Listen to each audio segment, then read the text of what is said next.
Hello दोस्तों, आप सभी का स्वागत है हमारी अमीर बहू और गरीब सास एक पारिवारिक कहानी में। बहुत ही शिक्षाप्रद कहानी है। कहानी अंत तक जरूर सुनना। मोहन अपनी माँ सावित्री के साथ एक गांव में रहता था और मोहन के पिता का देहांत हो चुका था। सावित्री गांव के घरों में काम करने जाती थी और उसी से दोनों की गुजर बसर होती थी, माँ और बेटे की। एक दिन मोहन ने अपनी माँ से कहा कि माँ, तुम इतनी मेहनत करती हो, मुझे बिल्कुल भी अच्छा नहीं लगता है। मैं अपनी पढ़ाई छोड़कर कुछ काम ढूंढ लूँगा। लेकिन यह सब सुनकर सावित्री रोने लगती है और उसने कहा कि बेटा, कुछ ही दिनों की बात है, तू पढ़ लिख कर अच्छी सी नौकरी करने लगेगा तो मुझे काम करने की ज़रूरत ही नहीं पड़ेगी। फिर मैं तेरी शादी कर दूंगी और बहू के आने पर मुझे आराम ही तो करना है। तू अपनी पढ़ाई पर ध्यान दे। मोहन माँ को बहुत समझाता है, लेकिन सावित्री उसकी बात नहीं मानती है। उसे उम्मीद थी कि मोहन पढ़ लिख कर बड़ा आदमी बन जाएगा। इसी तरह कुछ साल बीत गए और मोहन की पढ़ाई भी पूरी हो गई और उसे नौकरी भी मिल गई। एक दिन मोहन घर आया और उसने अपनी माँ से कहा कि माँ, अब मैं तुम्हें कोई भी काम पर नहीं जाने दूंगा। कोई भी काम पर जाने की ज़रूरत नहीं है। मेरी बहुत ही अच्छी नौकरी लग गई है और अब तुम आराम करो। सावित्री उसकी बात मानकर काम छोड़ देती है और कुछ दिन बाद मोहन के लिए एक बड़े घर से रिश्ता आया। सावित्री बहुत ही खुश हुई और उसने खुशी खुशी मोहन का विवाह कर दिया। अपनी नई बहू रेखा को पाकर सावित्री बहुत खुश हुई। वह अपनी बहू को कोई काम भी नहीं करने देती थी, सारा काम स्वयं करती थी। रेखा सारे दिन बैठी रहती थी। एक दिन मोहन ने अपनी माँ से कहा कि माँ, तुम रेखा से भी कुछ काम करवाया करो।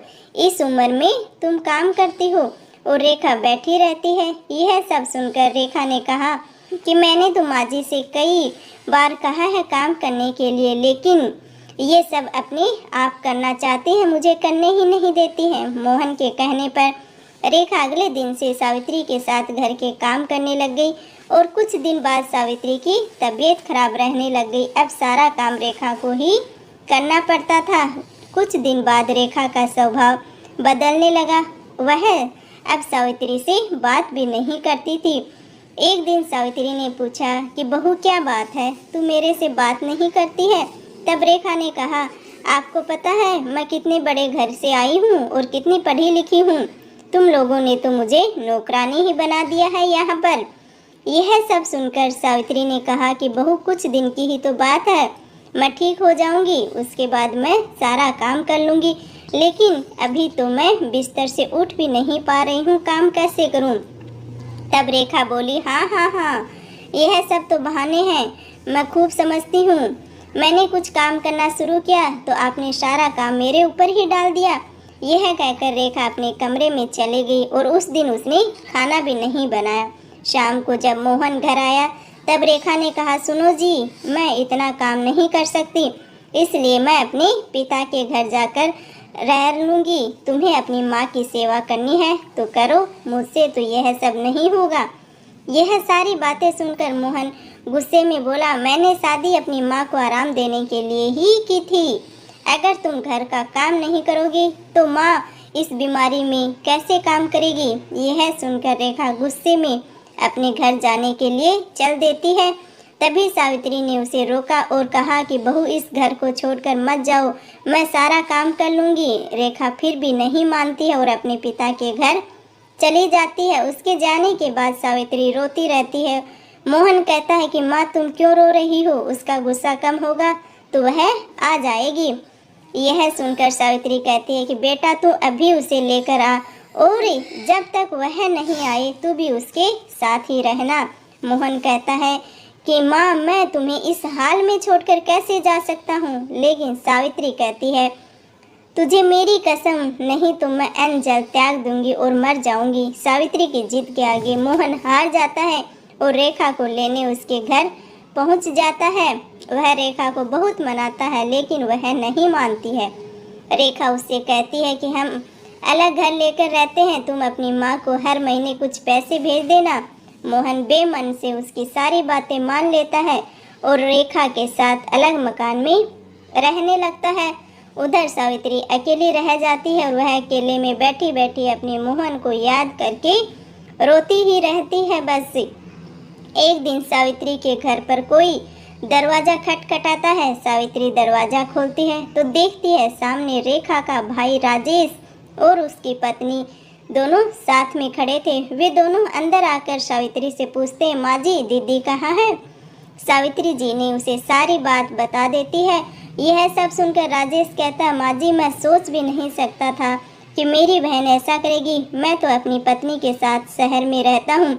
आज दीदी से मिलने का मन हुआ तो यहाँ चला आया।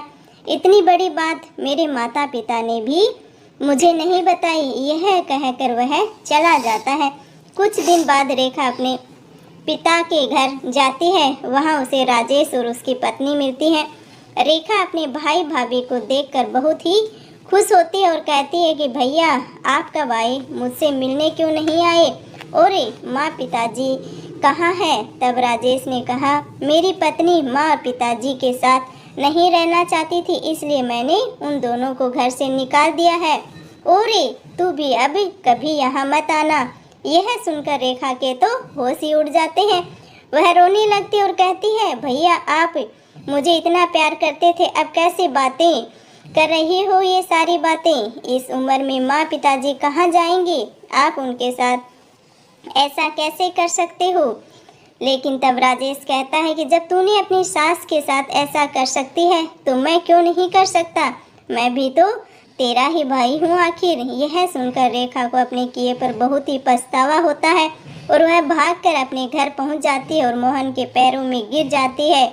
और मोहन के पूछने पर वह सारी बात उसे बता देती है और कहती है, मुझे माफ़ कर दो, माँ जी के पास ले चलो, मैं उनसे माफ़ी मांग लूँगी। मेरे किए की सज़ा मेरे माता पिता को भी भुगतनी पड़ रही है। जाने के किस हाल में होंगे वो सब। मोहन रेखा को लेकर अपने घर पहुंच जाता है और घर में घुसते ही रेखा सावित्री के पैरों में गिर जाती है और अपने किए हुए व्यवहार के लिए माफ़ी मांगती है। कहती है, माफ़ी माँ जी मुझे माफ़ कर दो। तभी दूसरे कमरे में राजेश अपनी पत्नी और माता पिता के साथ बाहर आता है।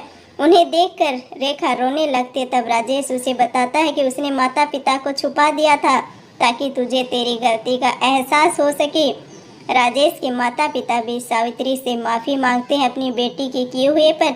इस तरह मोहन, रेखा और सावित्री तीनों खुशी खुशी रहने लगते हैं। और आप लोगों को हमारी कहानी कैसी लगी कमेंट करके ज़रूर बताएं।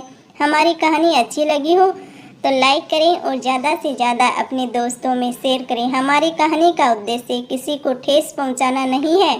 सारे पात्र काल्पनिक है, नाम एक संयोग मात्र हो सकते हैं, इसलिए कोई भी अपने ऊपर ना लें। धन्यवाद जी। मिलते हैं आप लोगों से एक ऐसी कहानी के साथ। सुबह रोज़ 8 बजे हमारी कहानी अब आती है, तो आप लोग देखते रहिए और हमारे चैनल पे नए हैं तो सब्सक्राइब भी कर देना। मिलते हैं आप लोगों से एक ऐसी ही कहानी के साथ। तब तक के लिए आप लोग अपना प्यार और सपोर्ट ऐसे ही बनाए रखना। और कहते हैं ना, अपनों का साथ हो तो इंसान कुछ भी कर सकता है। तो मेरे फैमिली वालों अपना साथ बनाए रखना। Thank you ji.